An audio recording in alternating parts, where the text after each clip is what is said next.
Hello, ladies and gentlemen. It's Martha Burgess Novak, being handed pages by my sweet husband, running out some ideas that I wanted to give you today on how to have a happy new year. Hear me stapling in the background. I'm awfully glad to be with you today. This is a special program, and it'll be a series, by the way. I've gotten through really one part of it.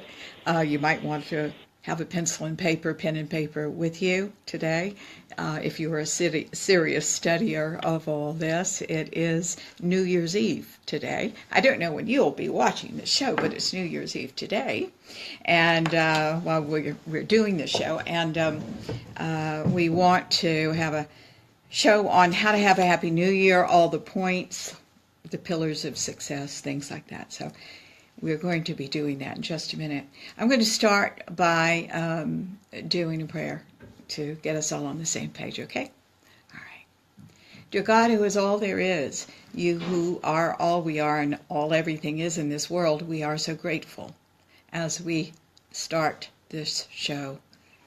We're grateful for the people that listen, the people that are interested in consciousness, the people that are searching and don't yet know what the name is. We're grateful for the world just as it is, because this is a good starting point for change, for opportunity that is in growth, that is in change. So thank you so much for all of this. We open ourselves now to see, hear, sense, and know what you would have us do as we open to the truth that lies in your enlightenment. We say now, gladly, we know nothing. For it is the you in all things, and through us that know everything. We ask to speak to this highest self now, and listen with that, and be unafraid. Bring courage up in us, dear God, that we may live well and thrive. We ask for these things now, and say these things are so in your name, in the name of the Ascended Masters, our love-centered God, and guides and friends, and in the name of every person listening in. And so it is. Amen. So, this show is a first of a series. We're going to talk about how to have a new year, but, the first thing that strikes me is, what do we mean by being happy? You want a relationship, you want more money, you want to find better employment where you'll be more appreciated. We have different ideas of what happiness is, but your happy new year consists of more than you have thought about. It is. And because everything influences everything else, you must realize that our happy new year consists of multiple things and multiple dimensions, influences of energy from all over. I'm talking about within you, believe it or not out there, which is chaos, of course. Everything affects everything else. And so you are a network of patterns, interference patterns that make up you and hence your life, because your life is an outward reflection of who you are. You are creating what you believe you are. Let's create something better. I have no idea what those sounds are, but anyway, let's create something better. So I think one of the most powerful ways to have a happy life is to open to adaptability and flexibility. This is a world from now on where you can expect the unexpected. The pattern of energy is going to continue throughout your life, and by the way, long years hence after you have left this earth. It's very important to be adaptable and flexible, because you are more likely to survive in energy like this, and by the way, what the show is about, thrive in energy of adaptability and flexibility. So that means we're going to have to work on ourselves this year to give up our OCD, our avoidance, and our need to control ourselves and everything else. We can't keep these things and be adaptable and flexible, and you need to have those gifts from Spirit. They are in you already.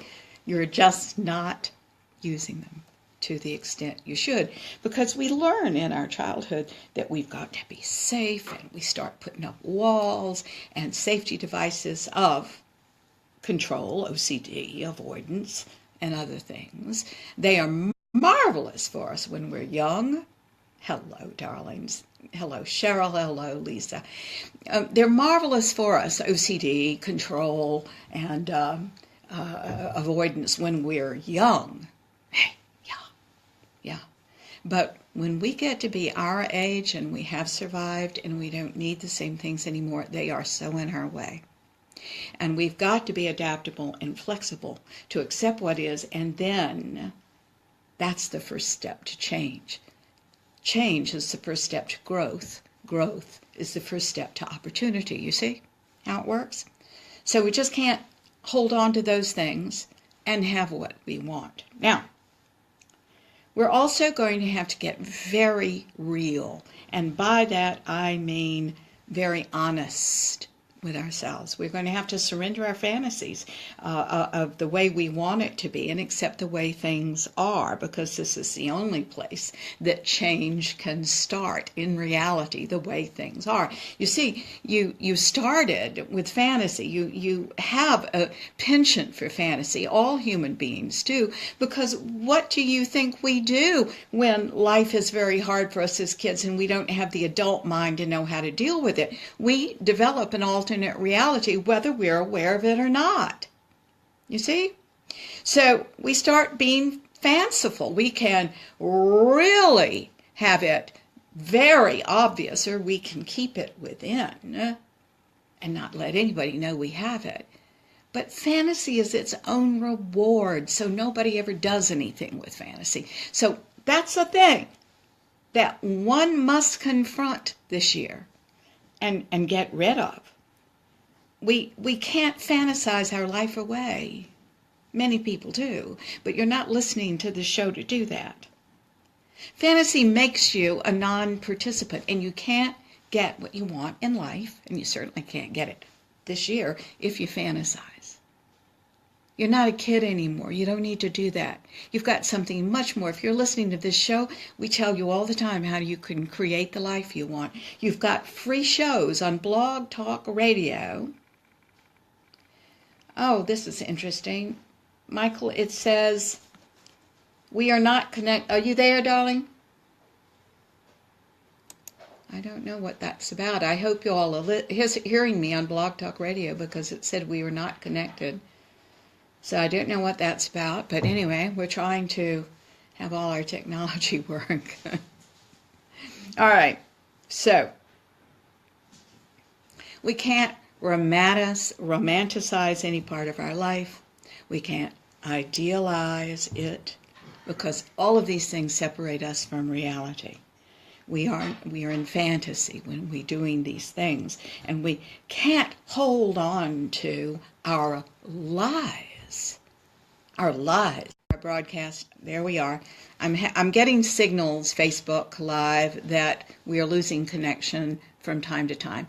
Just keep watching. We're going to try to finish the show without a problem. I am in a place where we have poor speed, so we do the best we can with this.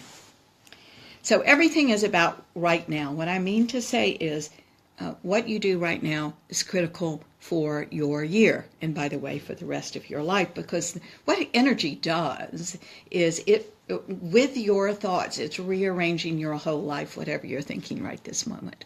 Your whole life is rearranged according to this. Isn't that amazing? So if you